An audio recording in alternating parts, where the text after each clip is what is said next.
મિત્રો, ઓનલાઈન લેક્ચરમાં આપનું સ્વાગત છે। છેલ્લા લેક્ચરમાં આપણે બીએમાં ચેપ્ટર નંબર 6 ધંધાકીય વ્યવસ્થાના સ્વરૂપો તેના વિશે શરૂઆત કરી છે કે જેમાં આપણે સૌથી પહેલો પોઈન્ટ જે છે સહકારી મંડળી તેની વિશે વાત કરી। સૌથી પહેલાં આપણે અર્થ અને લાક્ષણિકતાઓ બે વસ્તુ જોઈ છે। ફરીવાર ખાલી અર્થ જોઈ લઈએ, ત્યારબાદ આપણે તેના ફાયદા પર જઈએ કે ભાઈ સહકારી મંડળીના કારણે કયા કયા ફાયદા થાય છે। અર્થ જોઈ લઈએ કે સહકારી મંડળી એટલે શું, તો કે એવા પ્રકારની મંડળી કે તેમાં જોડાયેલ વ્યક્તિઓ, સમાન હિત ધરાવતી વ્યક્તિઓ સ્વેચ્છાએ જોડાય છે। અને શા માટે જોડાય છે, તો કે પોતાનો નિશ્ચિત હેતુ પાર પાડવા માટે મંડળીની રચના કરે છે। પોતાના જે આર્થિક હિત છે તે પૂરા કરવા માટે મંડળીમાં જોડાય છે। તો તેમાં ઓછામાં ઓછી 10 વ્યક્તિઓ હોય, 10 વ્યક્તિઓ ભેગા મળીને પણ મંડળીની રચના કરી શકે છે। આપણે ઘણા બધા તેના લક્ષણો જોયા, ત્યાર પછી તેના ફાયદા, લક્ષણોને આધારે તેના ફાયદા પણ લક્ષણો જેવા જ છે। તો હવે આપણે જોઈએ કે સહકારી મંડળીના કારણે કયા કયા ફાયદા થાય છે। તમને સૌથી પહેલો એનો ફાયદો આપ્યો છે કે સરળ સ્થાપના વિધિ। ઘણા બધા પોઈન્ટ એવા આવશે કે જે આપણે લક્ષણમાં જોઈ લીધા છે, છતાં આપણે ફરીવાર જોઈએ કે ભાઈ એની સ્થાપના વિધિ કેવી છે, તો કે એકદમ સરળ છે। આપણને ખ્યાલ છે, હમણાં જ આપણે આગળ વાત કરી કે ઓછામાં ઓછી 10 વ્યક્તિઓ ભેગે મળીને તેની નોંધણી કરાવી શકે છે। જોઈએ તેમાં સહકારી મંડળીની સ્થાપના માટે લાંબી કાયદાકીય વિધિની જરૂર નથી। માત્ર 10 વ્યક્તિઓ સ્વૈચ્છિક રીતે સંગઠિત થઈ સહકારી મંડળીના રજિસ્ટ્રાર પાસે નોંધણી કરાવી શકે છે। એટલે કે સહકારી મંડળીની જો તમારે સ્થાપના કરવી હોય તો એમાં કોઈ કાયદાકીય વિધિની જરૂર નથી। ફક્ત 10 વ્યક્તિઓ ભેગા મળીને શું કરવાનું, તો કે રજિસ્ટ્રાર પાસે તેની નોંધણી કરાવી શકે છે। તો એની સ્થાપના વિધિ કેવી છે, તો કે એકદમ સરળ છે। બીજું, કાયમી અસ્તિત્વ છે। સહકારી મંડળીને તેની નોંધણી થતાં જ તેના સભ્યોને અલગ કાયદેસરનું અસ્તિત્વ મળે છે। સભ્યનું મૃત્યુ, નાદારી કે રાજીનામું આપવાને કારણે મંડળીના અસ્તિત્વને આંચ આવતી નથી। આ અર્થમાં મંડળી લાંબુ આયુષ્ય ભોગવે છે। એટલે કે સહકારી મંડળી છે તો તેનું આયુષ્ય કેવું છે, તો કે લાંબુ આયુષ્ય છે। કોઈ પણ સભ્યનું મૃત્યુ થાય, તે નાદાર થાય અથવા રાજીનામું આપી દે તો તેના કારણે મંડળી બંધ થઈ જતી નથી। મંડળીનું આયુષ્ય કેવું છે, તો કે લાંબુ આયુષ્ય છે। ત્યાર પછી ખુલ્લું સભ્યપદ। સમાન હિત ધરાવતી વ્યક્તિઓ માટે સભ્યપદ ખુલ્લું હોય છે। ધર્મ, જ્ઞાતિ, જાતિ કે આર્થિક સ્થિતિ સભ્યપદ મેળવવામાં અવરોધરૂપ બનતી નથી। એટલે કે આમાં કોઈ પણ વ્યક્તિ જોડાઈ શકે છે। એનો તેનો ફાયદો છે કે કોઈ પણ ધર્મની, કોઈ પણ જાતિની અથવા જ્ઞાતિની અથવા કોઈ પણ આર્થિક પરિસ્થિતિ ધરાવતો, આર્થિક પરિસ્થિતિ સારી જ છે તો જ જોડાઈ શકે એવું હોય નહીં। એટલે કે આમાં કોઈ ભેદભાવ છે નહીં। એનું સભ્યપદ કેવું છે, ખુલ્લું સભ્યપદ છે। ત્યાર પછીનો ફાયદો છે સભ્યોની મર્યાદિત જવાબદારી। મંડળીના સભ્યોની જવાબદારી તેમણે મંડળીના ખરીદેલ શેર પૂરતી જ મર્યાદિત રહે છે। એટલે કે આમાં જે જવાબદારી છે કેવા પ્રકારની છે, તો મર્યાદિત છે। તેણે જેટલા શેર ખરીદ્યા એના પૂરતી જ એની જવાબદારી, તો એક મોટો ફાયદો છે। જ્યારે આગળના આપણે ધંધાકીય વ્યવસ્થાના સ્વરૂપ જોયા તો એમાં સભ્યોની જવાબદારી કેવી હતી, અમર્યાદિત હતી, જ્યારે આમાં સભ્યોની જવાબદારી અમર્યાદિત છે નહીં। ત્યાર પછી છે પાંચમું કે સરકારી સહાય। મંડળીને સભ્યલક્ષી અને સમાજલક્ષી કાર્યો કરવા માટે સરકાર દ્વારા નાણાકીય સહાય આપવામાં આવે છે। આવી સહાય લોન, અનુદાન, સબસિડી સ્વરૂપે હોય છે।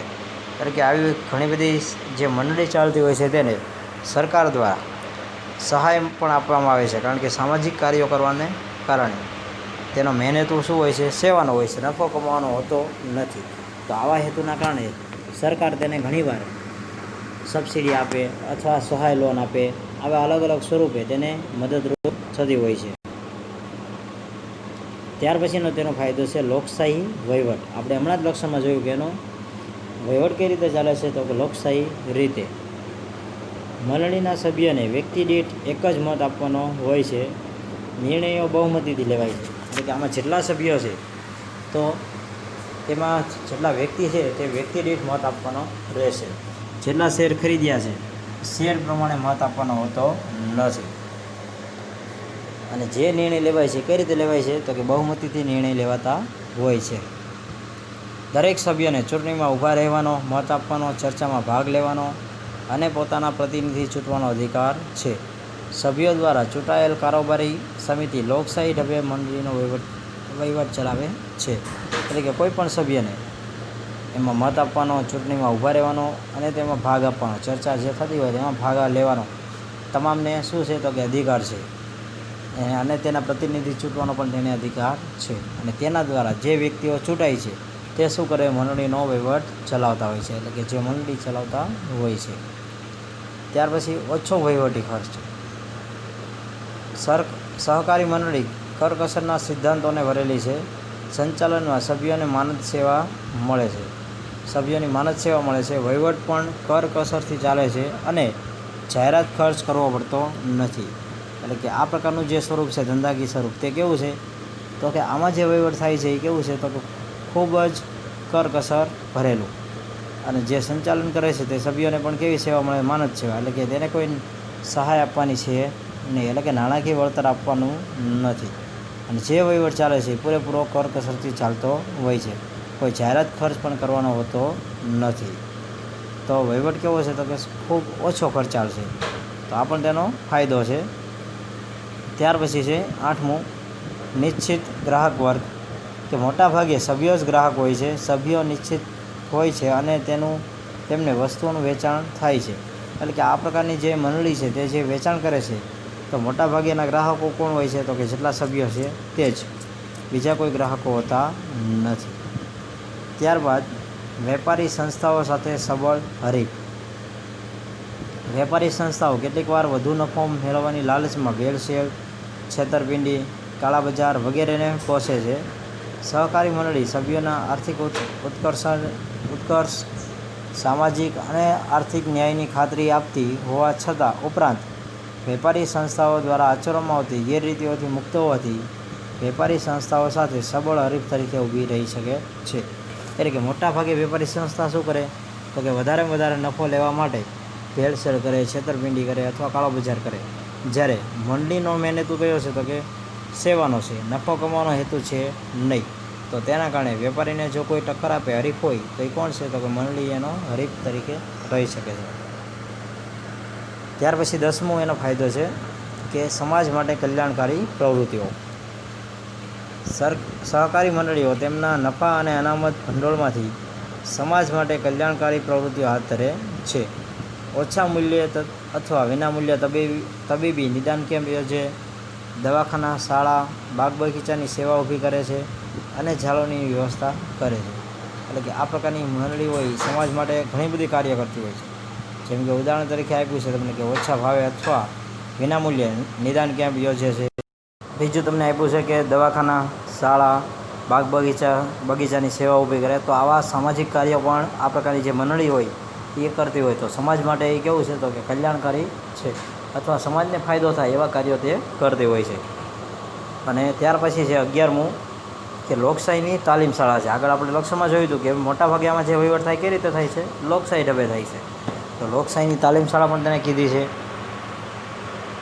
મંડળીના સંચાલનમાં લોકશાહીનું પ્રાધાન્ય છે. મૂડી કરતાં માનવીને મહત્ત્વ આપવામાં આવે છે. સભ્યોનું મહત્ત્વ જળવાઈ રહેતું હોવાથી લોકશાહી જીવંત રહે છે. એટલે કે આ પ્રકારની મંડળીમાં કોને મહત્ત્વ આપવામાં આવે છે તો કે લોકશાહીને પ્રાધાન્ય. એટલે કે લોકશાહીનું વધારે મહત્ત્વ છે. માનવીને મહત્ત્વમાં આપવામાં આવે છે. અને બીજું કે સભ્યોનું મહત્ત્વમાં જાળવે છે. આથી સહકારી મંડળી લોકશાહી વ્યવસ્થાના આદર્શ સિદ્ધાંતોનું શિક્ષણ આપતી તાલીમ શાળા છે. એટલે કે મોટાભાગે જે વહીવટ થાય છે કઈ રીતે થાય, લોકશાહી ઢબે થાય છે. તો તેના માટે એવું કીધું છે કે ભાઈ સહકારી મંડળી છે એ લોકશાહીની તાલીમ શાળા છે. ત્યારબાદ છેલ્લો એક ફાયદો એનો કે ભાઈ સભ્યોનો આર્થિક ઉત્કર્ષ અને વિકાસ. સહકારી મંડળી તેના સભ્યોના આર્થિક વિકાસમાં મહત્ત્વનું યોગદાન આપે છે. દાખલા તરીકે ગ્રાહકોની સહકારી મંડળીઓ સભ્યોને રોજબરોજના વપરાશની યોગ્ય ગુણવત્તાવાળી વસ્તુઓ વ્યાજબી ભાવે પૂરી પાડે છે.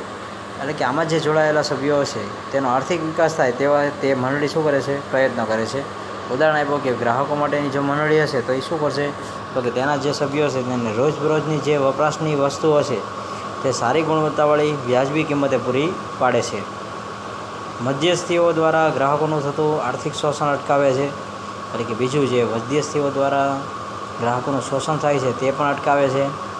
આ જ પ્રમાણે ઉત્પાદકોની સહકારી મંડળીઓ સભ્યોને કાચો માલ, સાધનો, ઓજારો વગેરે વ્યાજબી ભાવે પૂરો પાડે છે. એટલે કે જો ઉત્પાદકો માટેની મંડળી હોય તો એ શું કરે છે, તો જેટલા ઉત્પાદકો એમાં જોડાયેલા હશે તેને કાચો માલ આપશે, સાધનો આપશે અથવા ઓજારો આપશે.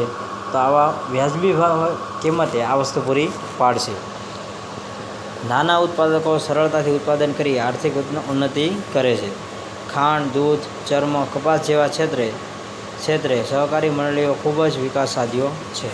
એટલે કે ઉદાહરણ આપ્યું છે કે ખાંડ છે, દૂધ છે, તો આવા જે ચર્મ છે, તો આવા જે ઉદ્યોગો છે તેમાં ઘણી બધી આવી મંડળી જોવા મળે છે. તો અહીંયા આપણે તેના જે ફાયદા છે તે પૂરા કરીએ છીએ. તો જેમ ફાયદા છે તેવી રીતે સહકારી મંડળીમાં અમુક તેની મર્યાદા પણ છે કે ભાઈ ફાયદા તો છે સાથે એના નુકસાની પણ છે. તો કઈ છે જોઈ લઈએ આપણે. 4 મર્યાદા તમને આપી છે. સૌથી પહેલી કે મૂડીની મર્યાદા છે આમાં, કે વધારે મૂડી એકઠી કરી શકતા નથી. જોઈએ એમાં વધુ મૂડી એકઠી કરવાનું મુશ્કેલ છે. શેરની ઓછી કિંમત, સભ્યો આર્થિક રીતે નબળા વર્ગના અને સભ્ય દીઠ મતાધિકાર હોવાથી વધુ શેર ખરીદવાનું આકર્ષણ ઓછું રહેવાને કારણે મૂડીની મર્યાદા રહે છે. એટલે કે સભ્ય દીઠ એક તો સભ્ય દીઠ મતાધિકાર છે, એટલે કે વધારે કોઈ શેર ખરીદે નહીં, કારણ કે શેર પ્રમાણે મત આપી શકવાના નથી. બીજું, શેરની કિંમત કેવી છે, ઓછી છે, એટલે એ નાણાં પણ ઓછા આવવાના છે. સભ્યોની આર્થિક સ્થિતિ કેવી હોય તો કે નબળી પણ હોઈ શકે છે. તો આ પ્રકારની જે મંડળી છે તેમાં મૂડી કેવી છે તો કે ખૂબ ઓછી હોય તેવું બની શકે છે. તો આની મર્યાદા છે કે મૂડી ઓછી હોવાને કારણે વધારે વિકાસ કરી શકાતો નથી. બીજું, કાર્યક્ષમ વહીવટનો અભાવ. સભ્યોના પ્રતિનિધિ તેવા મંડળીના સંચાલકો તે માનદ સેવા આપે છે. માનદ સેવાને કારણે તેઓ મંડળીના સંચાલન અને વહીવટ પ્રત્યે અંગત રસ ન પણ દાખવે. ઉપરાંત તેની પાસે વિશિષ્ટ જ્ઞાન, ધંધાકીય અનુભવ અને સમયનો અભાવ હોઈ શકે તો પણ મંડળીના વહીવટમાં બિનકાર્યક્ષમતા પ્રવેશે છે. એટલે કે આમાં છે સંચાલન કરવાના છે, જે વહીવટ કરવાના છે પ્રતિનિધિ, તે સંચાલકો કેવી સેવા આપે છે, માનદ એટલે ફ્રીમાં સેવા આપવાના છે. તો કદાચ એવું બની શકે કે સંચાલનમાં તે રસ દાખવે નહીં, અથવા તેની પાસે કોઈ અનુભવ ન હોય, વિશેષ જ્ઞાન ન હોય, છતાં તે વહીવટ કરતા હોય તેવું બની શકે છે. જૂથબંધી અને અંગત હિતના કારણે ગેરવહીવટ સર્જાય છે. એટલે કે જો અંદર જૂથ રચાઈ જાય તો તેના કારણે ગેરવહીવટ થાય તેવું પણ બની શકે છે. તો આ પણ એક ગેરફાયદો છે. ત્યારબાદ રાજકીય હસ્તક્ષેપ. વિવિધ રાજકીય પક્ષો મંડળી ઉપર પોતાનું વર્ચસ્વ મેળવવા માટે પ્રત્યક્ષ કે પરોક્ષ રીતે પ્રયત્ન કરતા હોય છે. મંડળી રાજકીય અસર નીચે કામ કરે ત્યારે ધંધાકીય સ્વાતંત્ર્ય જોખમાય છે. પરિણામે લોકશાહીના મૂલ્યો જોખમાય છે. એટલે કે ઘણા બધા રાજકીય પક્ષો એવા હોય કે આવી જો મંડળી ચાલતી હોય તો તેના પર પોતાનું વર્ચસ્વ જમાવવા પ્રયત્ન કરતા હોય છે. અને જો રાજકીય અસરને નીચે કામ થાય તો જે એની સ્વતંત્રતા હતી એ કેવી છે, જોખમાઈ જાય છે. તો આ પણ એક ગેરફાયદો છે કે આવું થઈ શકે છે. અને છેલ્લું છે કે સભ્યો વચ્ચે અસહકાર. મંડળીના સભ્યોમાં વફાદારીનો અભાવ હોય, સભ્યોમાં પરસ્પર કુસંપ, સંઘર્ષ, જૂથબંધી, સ્વાર્થ વૃત્તિ પ્રવેશે ત્યારે સહકારની સંસ્થામાં અસહકારનું નિર્માણ થાય છે. એટલે કે આમાં મંડળી કેવી છે તો કે સહકારી છે, છતાં જો સભ્યો વચ્ચે પરસ્પર કુસંપ હોય, જૂથબંધી હોય, સંઘર્ષ હોય તો તેના કારણે અસહકારનું વાતાવરણ ઊભું થઈ શકે છે. આ બધાને પરિણામે સહકારી મંડળી સમાન હિત ધરાવતી વ્યક્તિઓનું સંગઠન હોવા છતાં સહકારના લાભ મેળવી શકતી નથી. એટલે કે જો આવું થાય, અંદરથી એ લોકોને મતભેદ હોય તો સહકારની ભાવના ન હોય તો સમાન હિત ધરાવતી વ્યક્તિઓનું સંગઠન હોવા છતાં સહકારનો લાભ લઈ શકાતો નથી. તો આવી પણ એની મર્યાદા નડી શકે છે. તો આપણે 4 અલગ એની મર્યાદા જોઈ. અહીંયા આપણે એક નાનો અમથો પોઈન્ટ પૂરો કર્યો છે. કયો છે? સહકારી મંડળી. ખૂબ અલગ પોઈન્ટ છે, તમારા માટે યાદ રાખવો થોડોક અઘરો પડશે, કારણ કે તમે અત્યાર સુધી આ પોઈન્ટ આમ ઓછો સાંભળેલો હોય, પણ છતાં ટ્રાય કરશો તો યાદ રહી જશે. ત્યાર પછી એક અલગ જ ધંધાકીય વ્યવસ્થાનું સ્વરૂપ કે જે આપણે વારંવાર બોલીએ છીએ, વારંવાર સાંભળીએ છીએ, કયું છે તે? કંપની સ્વરૂપ. તેના વિશે હવે આપણે વાત કરવાની છે કે સંયુક્ત હિસ્સાવાળી કંપની કોને કહેવાય છે. ત્યાર પછી આપણે તેનો કંપનીનો અર્થ અને તેની વ્યાખ્યા વિશે વાત કરીશું. સૌથી પહેલાં આપણે જોઈએ સંયુક્ત હિસ્સાવાળી કંપની. જેને ઇંગ્લિશમાં જોઈન્ટ સ્ટોક કંપની કહેવાય છે. ઘણીવાર આવું નામ તમે સાંભળ્યું હશે તો ખ્યાલ હશે. જોઈએ આપણે એમાં ઔદ્યોગિક ક્રાંતિ પછી યંત્રો દ્વારા માંગની અપેક્ષાએ મોટા પાયા ઉપર ઉત્પાદન થવા લાગ્યું. મોટા પાયા ઉપર મૂડીની જરૂરિયાત સામે જોખમનું પ્રમાણ પણ વધ્યું. એટલે કે જ્યારે ઔદ્યોગિક ક્રાંતિ થઈ ત્યાર પછી યંત્રો દ્વારા જે માંગ હતી તેની અપેક્ષાએ ઉત્પાદન કેવી રીતે થવા લાગ્યું તો કે મોટા પાયા ઉપર ઉત્પાદન થવા લાગ્યું છે. અને તેના કારણે મૂડીની જરૂરિયાત પણ કેવી છે તો કે વધી. મૂડીની જરૂરિયાત વધી તો જોખમ પણ કેવું થયું છે તો કે વધ્યું છે. પહેલાં શું હતું તો કે વ્યક્તિગત માલિકી હતી, ભાગીદારી પેઢી હતી, નાના નાના ધંધાકીય સ્વરૂપો હતા. પરંતુ તેમાં ઘણીવાર આ ઓછી મૂડીના કારણે વધારે તે જોખમ ઉઠાવી શકતા નહોતા. આ પરિસ્થિતિમાં ધંધાકીય વ્યવસ્થાના સ્વરૂપ તરીકે વ્યક્તિગત માલિકી કે ભાગીદારી પેઢી અનુકૂળ ન આવે તે સ્વાભાવિક છે. એટલે કે આ જે આપણે વાત કરીએ છીએ મોટા પાયા પર ઉત્પાદન, મોટા પાયા પર મૂડીની જરૂરિયાત, તો આ જે વાત કરીએ છીએ તેમાં વ્યક્તિગત માલિકી કે ભાગીદારી પેઢી અનુકૂળ આવે નહીં તે સ્વાભાવિક છે. વ્યક્તિગત માલિકી અને ભાગીદારી પેઢીની મુખ્ય મર્યાદામાં અમર્યાદિત જવાબદારી, પેઢીની મર્યાદા, મૂડીની મર્યાદા, ટૂંકું આયુષ્ય વગેરે હતી. એટલે કે આની જે મર્યાદાની આપણે વાત કરી હતી ભાગીદારીની અને વ્યક્તિગત માલિકીની, તેમાં મુખ્ય કહ્યું તો કે અમર્યાદિત જવાબદારી હતી. બીજું મૂડીની મર્યાદા, તેનું આયુષ્ય કેવું હતું? ટૂંકું હતું. મોટા પાયા ઉપર ધંધાકીય પ્રવૃત્તિ કરવા માટે વિશાળ પ્રમાણમાં મૂડીની જરૂરિયાત સાથે મૂડીની સલામતી, જવાબદારી અને જોખમની વહેંચણી, કાર્યદક્ષ સંચાલન વગેરે અનેક પ્રશ્નો ઉકેલ સ્વરૂપે નવી ધંધાકીય વ્યવસ્થાનો ઉદ્ભવ થયો. એટલે કે જો મોટા પાયા પર મૂડીની જરૂરિયાત સંતોષવી હોય, તે મૂડીની સલામતીનો પ્રશ્ન હોય અથવા જોખમની વહેંચણી કરવી હોય અને સારામાં સારું સંચાલન કરવું હોય તો આવા ઘણા બધા પ્રશ્નો હોય. તો એ પ્રશ્નોના ઉકેલ માટે એક નવી ધંધાકીય વ્યવસ્થાનો શરૂઆત થઈ, એટલે કે ઉદ્ભવ થયો, જેને આપણે સંયુક્ત હિસ્સાવાળી કંપની, જે આપણી ભાષામાં આપણે ખાલી કંપની એવું બોલીએ છીએ, કે જેને ટૂંકમાં કંપની તરીકે ઓળખીશું. એટલે કે આખું નામ આપણે યાદ રાખવાની જરૂરિયાત નથી. જોઈન્ટ સ્ટોક કંપની એટલે શું તો કે કંપની છે. આપણે શું બોલીએ છીએ? ફક્ત કંપની. તો આ જે નાની નાની પેઢી હતી એની અમુક મર્યાદાને કારણે એક અલગ જ ધંધાકીય વ્યવસ્થાનું સ્વરૂપ અસ્તિત્વમાં આવ્યું, કે જેને આપણે કંપની તરીકે ઓળખીએ છીએ. કંપની સ્વરૂપના વિકાસથી વેપાર ઉદ્યોગને ઝડપી વેગ મળ્યો છે. આથી કંપનીને આર્થિક વિકાસના એન્જિન તરીકે ઓળખવામાં આવે છે. એટલે કે કંપની જેનો સ્વરૂપનો વિકાસ થયો તેના કારણે વેપાર અને ઉદ્યોગ કેવો છે તો કે ઝડપી બન્યો. તો ઝડપી બનવાને કારણે કંપનીને શું ગણવામાં આવે છે તો કે આર્થિક વિકાસનું એન્જિન. ભારતમાં કંપની ઉપરના નિયમન માટે 1956નો કંપની ધારો અમલમાં હતો. હવે તારીખ 1/4/2014થી 2013નો કંપની ધારો અમલમાં આવેલ છે. એટલે કે આપણે ભારતમાં કંપની માટે કંપની ધારો કયો હતો તો કે 1956નો. પરંતુ ત્યારબાદ અત્યારે કયો કંપની ધારો છે તો કે 2013. એ કંપની ધારો અત્યારે અમલમાં છે. ત્યાં અંડરલાઇન કરી નાખજો, તમને ઘણીવાર પૂછાય નવો કંપની ધારો કઈ સાલમાં અમલમાં આવેલો છે, તો તમને ત્યારે ખ્યાલ હોવો જોઈએ. કયો નવો કંપની ધારો છે તો 2013. હવે આપણે જોઈએ કંપની કોને કહેવાય છે, કંપનીનો અર્થ અને વ્યાખ્યા. કંપની એ સમાન હેતુઓ માટે કાયદાથી અસ્તિત્વમાં આવતી કૃત્રિમ વ્યક્તિ છે. કાયદાની દૃષ્ટિએ કંપની એ કૃત્રિમ, અદૃશ્ય અને અમૂર્ત વ્યક્તિ છે. એટલે કે કંપની શું છે તો કે સમાન હેતુઓ માટે કાયદાથી દ્વારા અસ્તિત્વમાં આવતી કૃત્રિમ વ્યક્તિ છે, કે જેમાં લોકો જોડાઈને શું કરતા હોય છે તો કે તેની સ્થાપના કરતા હોય છે સમાન હેતુ પાર પાડવા માટે. આપણો જે કંપની ધારો છે તે મુજબ કંપની એટલે આ કાયદા હેઠળ અથવા અગાઉના કોઈ પણ કાયદા હેઠળ સ્થપાયેલ કંપની. કે 2013નો જે કંપની ધારો છે તે શું કહે છે? કંપની એટલે શું તો કે આ કાયદો, એટલે કે જે 2013નો કાયદો છે તે અથવા તેની પહેલાંના કોઈ પણ કાયદા હેઠળ, એટલે કે તેની પહેલાંનો કયો છે 1956નો કાયદા હેઠળ સ્થપાયેલ કંપની. આ વ્યાખ્યા સ્પષ્ટ કરે છે કે કંપની એ કાયદાનું સર્જન છે. એટલે કે આની પરથી આપણને એટલો ખ્યાલ આવી જાય કે કંપની કાયદા દ્વારા અસ્તિત્વમાં આવે છે, કાયદાનું સર્જન છે. તો હવે આપણે જોઈએ કંપનીના લક્ષણો. કે ભાઈ કંપની તો આપણે ખ્યાલ આવી ગયો કે કંપની એટલે શું તો કે વ્યક્તિઓ દ્વારા સ્થાપવામાં આવેલી હોય છે સમાન હેતુઓ પાર પાડવા માટે. અમુક વ્યક્તિઓ ભેગા મળીને કંપનીની શરૂઆત કરે છે. તો હવે કંપની કયા કયા લક્ષણો ધરાવે છે તેની આપણે વાત કરીએ તો સૌથી પહેલું લક્ષણ તેનું કાયદેસરનું વ્યક્તિત્વ. કંપનીની નોંધણી થતાં કંપનીને અલગ કાનૂની વ્યક્તિત્વ મળે છે. કંપની પોતાના નામથી કોર્ટમાં દાવો માંડી શકે છે, કરાર કરી શકે છે અને કંપની સામે કાયદેસર કાર્યવાહી થઈ શકે છે. એટલે કે કંપની સ્વરૂપ કેવું છે તો કે અલગ છે.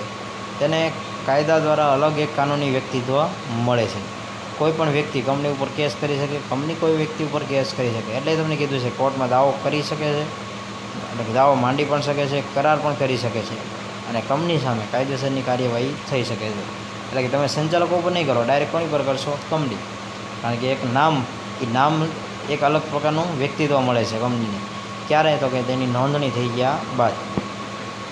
બીજું તેનું લક્ષણ છે કાયમી અસ્તિત્વ છે. કાયદાથી કંપનીને અલગ અસ્તિત્વ પ્રાપ્ત થાય છે.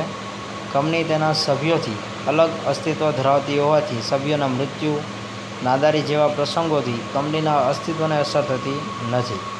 ખર્ચાની પ્રક્રિયાથી કંપનીનો અંત લાવી શકાય છે.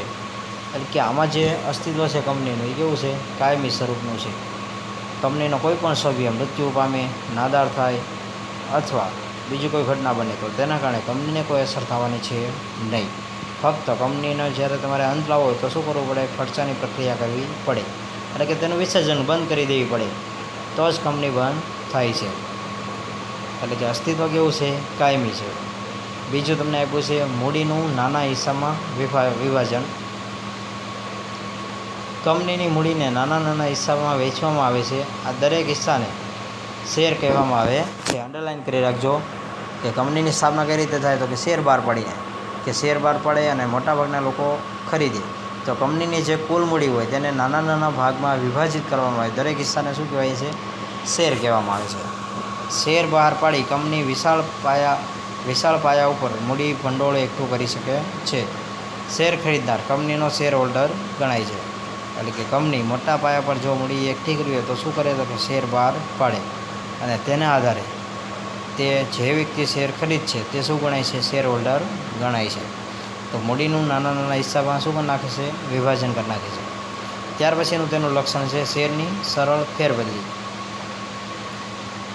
કંપની અને કાયદાની જોગવાઈઓને આધીન રહી શેર હોલ્ડર કંપનીના શેર વેચી શકે છે અને ખરીદી શકે છે. શેરની ફેરબદલી એ કંપનીનું મહત્ત્વનું લક્ષણ છે. એટલે કે કોઈ પણ વ્યક્તિએ જો કંપનીના શેર ખરીદ્યા હોય તો તે શેર ગમે ત્યારે ગમે એ વ્યક્તિને વેચી પણ શકે છે અને ખરીદી પણ શકે છે. શેરની ફેરબદલી કેવી છે? મુક્ત છે. તો આ એનું મહત્ત્વનું લક્ષણ છે.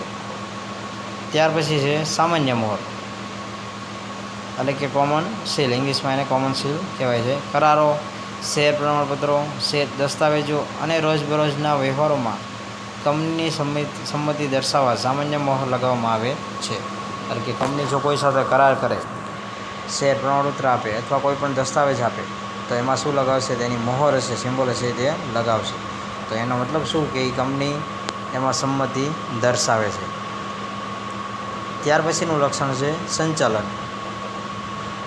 કંપની કૃત્રિમ વ્યક્તિઓ હોવાથી કંપનીના આવેદનપત્ર અને નિયમનપત્ર આધીન રહી સંચાલક મંડળ કંપનીનું સંચાલન કરે છે. આપણે એસપીમાં આવું જોયું હતું કે કંપની કૃત્રિમ વ્યક્તિઓ હોવાથી તેનું સંચાલન કોણ કરે છે તો કે સંચાલક મંડળ.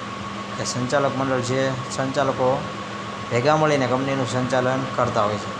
કોને ધ્યાનમાં રાખીને તો કે આવેદનપત્ર અને નિયમનપત્ર બંને ધ્યાનમાં રાખીને કંપનીનું સંચાલન કરતા હોય છે. શેર હોલ્ડરો પોતાનામાંથી પ્રતિનિધિ તરીકે ચૂંટે છે જેને સંચાલક કહે છે.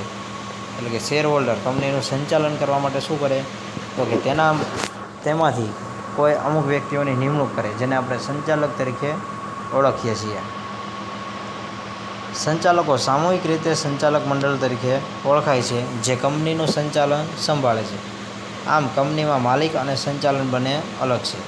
એટલે કે શેર હોલ્ડર માલિક ગણાય, જ્યારે સંચાલન કોણ કરશે તો કે તેના દ્વારા ચૂંટાયેલો સંચાલક, અને તે જે સભ્યનું મંડળ હોય તેને સંચાલક મંડળ તેવું કહેવાય છે. ત્યાર પછી લક્ષણ છે સભ્યનો દરજ્જો.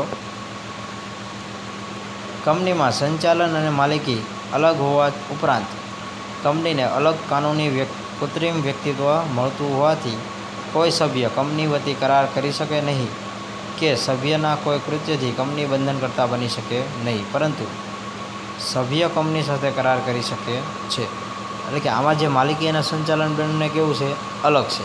તો તેના કારણે કોઈ પણ કંપનીનો સભ્ય કંપની વતી કરાર કરી શકવાના નથી, અથવા એના કારણે કોઈ ખોટું કાર્ય કર્યું હોય તો એના કારણે કંપની બંધનકર્તા છે નહીં. બીજું તમને આપ્યું છે સભ્ય સંખ્યા, કે કેટલી સભ્ય સંખ્યા હોવી જોઈએ તે.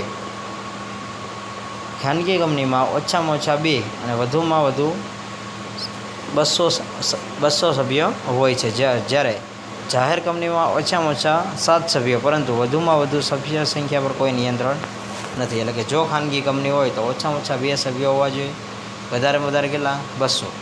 સરકારી કંપની હોય એટલે કે જાહેર કંપની તો ઓછામાં ઓછા કેટલા 7, વધારેમાં વધારે કોઈ નિયંત્રણ છે નહીં. ત્યાર પછી 9મું એનું લક્ષણ છે કે સભ્યોની જવાબદારી. સભ્યોની જવાબદારી મર્યાદિત કે અમર્યાદિત હોઈ શકે છે. શેરથી મર્યાદિત જવાબદારીવાળી કંપનીના સભ્યોની જવાબદારી તેમણે ધારણ કરેલા શેરની રકમ પૂરતી જ મર્યાદિત હોય છે. એટલે કે આમાં જે કંપની સ્વરૂપ છે તેમાં સભ્યોની જવાબદારી કેવી હોય છે, તો કે મર્યાદિત પણ હોઈ શકે, અમર્યાદિત પણ હોઈ શકે. શા માટે એવું કીધું, તો કે કંપનીના જે પ્રકાર છે એ મુજબ હોય. ઘણી કંપની એવી હોય કે શેરથી મર્યાદિત જવાબદારીવાળી કંપની હોય, તો તેમાં શું હોય, તો કે સભ્યની જવાબદારી કેટલી, તો કે તેણે જેટલા શેર ખરીદ્યા એટલા જ.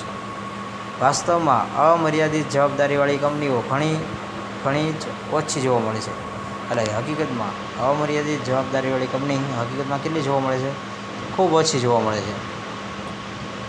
સભ્યોની જવાબદારી મર્યાદિત છે કે અમર્યાદિત તે કંપનીના આવેદનપત્રમાં જણાવવામાં આવે છે. એટલે કે સભ્યોની જવાબદારી કેવા પ્રકારની રહેશે, મર્યાદિત છે અથવા અમર્યાદિત છે, તે ક્યાં જણાવવામાં આવે છે, તો કે આવેદનપત્રમાં જણાવવામાં આવેલું હોય છે. ત્યાર પછી 10મું એનું જે લક્ષણ છે મૂળભૂત અધિકારો. કાયદાથી કંપનીને અલગ કાનૂની અસ્તિત્વ મળે છે, પરંતુ કંપની દેશની નાગરિક નથી. તેથી નાગરિકને પ્રાપ્ય તેઓ મૂળભૂત અધિકારો કંપનીને મળતા નથી. એટલે કે કાયદા દ્વારા એને અલગ કાનૂની અસ્તિત્વ તો મળે છે, પરંતુ તે દેશની નાગરિક છે નહીં. એટલે કે નાગરિક જેવો દરજ્જો એને મળતો નથી. તો તેના કારણે નાગરિકને જેટલા મૂળભૂત અધિકારો મળે છે એટલા અધિકારો તેને મળવાના નથી. અને એક છેલ્લું લક્ષણ છે કે શેર દીઠ મતાધિકાર.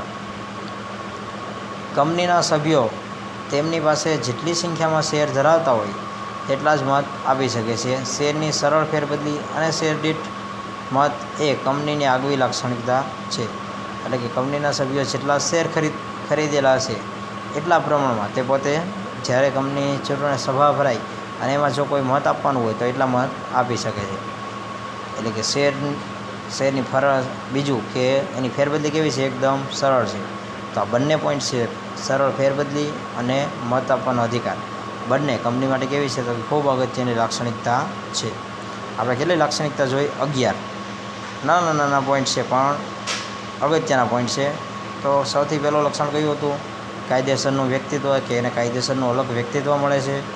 બીજું કાયમી અસ્તિત્વ, સભ્યના મૃત્યુ નાદારીથી કોઈ એના અસ્તિત્વ પર અસર થતી નથી. ત્યારબાદ મૂડીનું નાના હિસ્સામાં વિભાજન, શેરની સરળ ફેરબદલી, સામાન્ય મોહર, સંચાલન, સભ્યનો દરજ્જો, સભ્ય સંખ્યા, સભ્યોની જવાબદારી, મૂળભૂત અધિકારો અને છેલ્લે છે શેર દીઠ મતાધિકાર. તો એટલા લક્ષણો કંપની ધરાવે છે.